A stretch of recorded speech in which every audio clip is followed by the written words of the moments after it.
আলাইকুম। কোভিটেক বাংলার পক্ষ থেকে স্বাগতম। শিক্ষার্থীবৃন্দ, অভিভাবকবৃন্দ, আপনারা যে যেখানে আছেন, নতুন আরেকটি ভিডিওতে আপনাকে স্বাগতম জানাচ্ছি।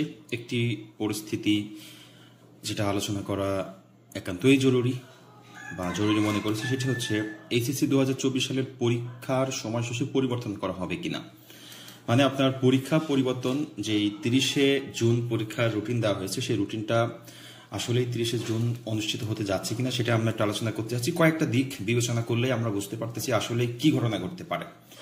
একটু খেয়াল করবেন যে আমরা দেখেছি ইতিমধ্যেই সিলেটের হচ্ছে বন্যা পরিস্থিতি, আমাদের পরীক্ষা পিছানোর একটা ইস্যু। হ্যাঁ, একটা টপিক হচ্ছে সিলেটের বন্যা পরিস্থিতি। সিলেটের বন্যা পরিস্থিতি যা বলছে তার মানে হচ্ছে সিলেট এলাকার, সিলেট সুনামগঞ্জ অত্র অঞ্চলে যে পরীক্ষার্থীরা আছে, এইচএসসি পরীক্ষার্থী, সে সকল পরীক্ষার্থীরা কিন্তু বিগত প্রায় 1 মাস ধরে তারা একটা পরীক্ষার যে প্রিপারেশন নেবে সেটা কিন্তু নিতে পারছে না। সেই ক্ষেত্রে তাদের পরীক্ষাটা কিন্তু পিছানো একান্তই যৌক্তিক। তারা যদি আন্দোলন করে অবশ্যই যৌক্তিক। কিন্তু আমরা আরো সর্বশেষ যে আপডেট পাচ্ছি, যে দেখি যে আমাদের সর্বশেষ যে আপডেট, শিক্ষা মন্ত্রণালয় থেকে যে দেয়া হয়েছে যে 2024 সালের এইচএসসি পরীক্ষা নকলমুক্ত, সুষ্ঠু, সুন্দর ও শান্তিপূর্ণ পরিবেশ গ্রহণের লক্ষ্যে মত বিনিময় সভার উপস্থিত হওয়া প্রসঙ্গে। এটা একটা আমরা দেখেছি, তার মানে যে এটা গত 5 তারিখে দেওয়া হয়েছে এই নোটিশটা।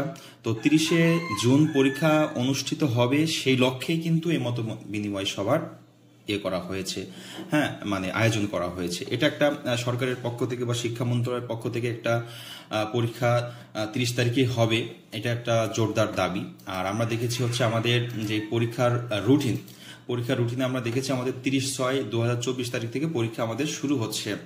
এখন বিষয় হলো সিলেটের বন্যা পরিস্থিতি 1, 2 নম্বর হচ্ছে যে ইস্যুটার কথা সকল ছাত্রছাত্রীরাই বলছে, আন্দোলন করছে, সেই ইস্যুটা আমরা আগে শুনে আসি, তারপরে আমরা দেখি। হ্যাঁ, কয়েক দফায় আন্দোলন এখনো হচ্ছে।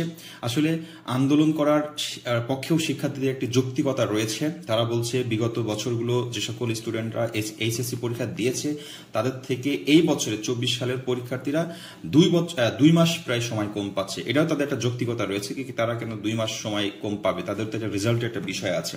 এই জন্য তারা আন্দোলন নেমেছে। আমার মনে হয় আন্দোলন জোরদার হলে পরীক্ষা পিছাইতেও পারে। শিক্ষার্থীবৃন্দ, আপনারা সারা বাংলাদেশ থেকে যারা আমাকে শুনছেন, আপনারা একটু আপডেট নেন, দেখেন শিক্ষার্থীরা কেন আন্দোলন করছে, সেটা আমরা আগে দেখে আসি, তারপর আমরা পরবর্তী কথায় আলোচনায় আসবো। পরীক্ষা পেছাতে হবে, ওদের দাবি মানতে হবে। অন্যান্য যারা বন্যা কবলিত অঞ্চলে আছে তারা কি নিজের ঘর বাড়ি ঠিক করবে নাকি পড়াশোনা নিয়ে ব্যস্ত থাকবে? নির্বাচনী কেন্দ্রে পরীক্ষা হচ্ছে, সেক্ষেত্রে অধিকাংশ ছেলেপেলে ফেল করতেছে, বিভিন্ন বিষয়ে ফেল আছে। লেখাপড়া করতে পারছি না। আর যদি প্রাকৃতিক দুর্যোগ হয় তাহলে তো কথাই নেই। বগুড়ার মতো শহরে 2 দিন থেকে বিদ্যুৎ থাকে না, 1 দিন থেকে বিদ্যুৎ থাকে না। এবং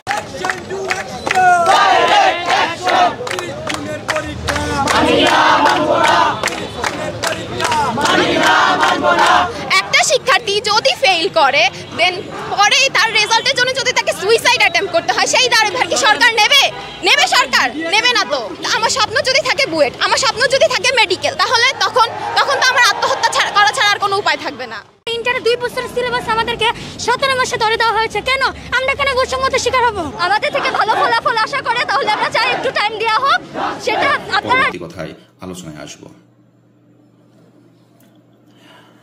আচ্ছা, এখন একটু খেয়াল করি আমরা, যেহেতু শিক্ষার্থীদের আন্দোলনের বিষয়টা দেখলাম, তারা একই কথা বলছে যে পরীক্ষা পিছাতে হবে। 30শে জুন তারা পরীক্ষা দিতে চায় না, তাদের আরো 2 মাস সময় লাগবে, যে সময় হচ্ছে তাদের সিলেবাস প্রিপারেশন নেওয়ার জন্য উপযুক্ত সময় নয়। যেহেতু এইচএসসি পরীক্ষার রেজাল্টটা তাদের জন্য কি খুবই গুরুত্বপূর্ণ, যেহেতু ইউনিভার্সিটি অ্যাডমিশন বলেন, যেটাই বলেন, পরবর্তী যে স্টেপটা আছে, সেই পরবর্তী স্টেটে তারা যদি ভালো কিছু করতে চায়।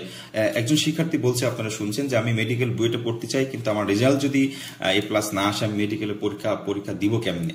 হ্যাঁ, এটাও একটা যৌক্তিকতা আছে। তো শিক্ষার্থীবৃন্দ, আপনারা দেখতে থাকুন কোভিটেক বাংলাকে। আর যারা আন্দোলন করছেন, কি বলবো, আপনারা করতে থাকেন আন্দোলন, কিন্তু পাশাপাশি আপনারা পড়াশোনাও করেন। শুধু আন্দোলন করেন করবেন না, কারণ শিক্ষামন্ত্রী এবং শিক্ষা মন্ত্রণালয় বাংলাদেশ সরকারের পক্ষ থেকে যদি কোনো নির্দেশনা না আসে তাহলে কিন্তু পরীক্ষা এভাবেই হবে। দেখা যাচ্ছে আপনারা যে কিছু স্টুডেন্ট আন্দোলন করছেন, আপনাদের স্বপ্নটাই কিন্তু আরো বেশি নষ্ট হবে। সেক্ষেত্রে আপনারা আন্দোলন করতে থাকুন, কিন্তু পড়াশোনাটা চালিয়ে রাখবেন, এতটুক আপনাদের কাছে জোর দাবি থাকলো। শিক্ষার্থীবৃন্দ সবাই ভালো থাকবেন, সুস্থ থাকবেন। শিক্ষা মন্ত্রণালয়ের পক্ষ থেকে যে কোনো আপডেট আসলে সবার আগে দেওয়ার চেষ্টা করবেন।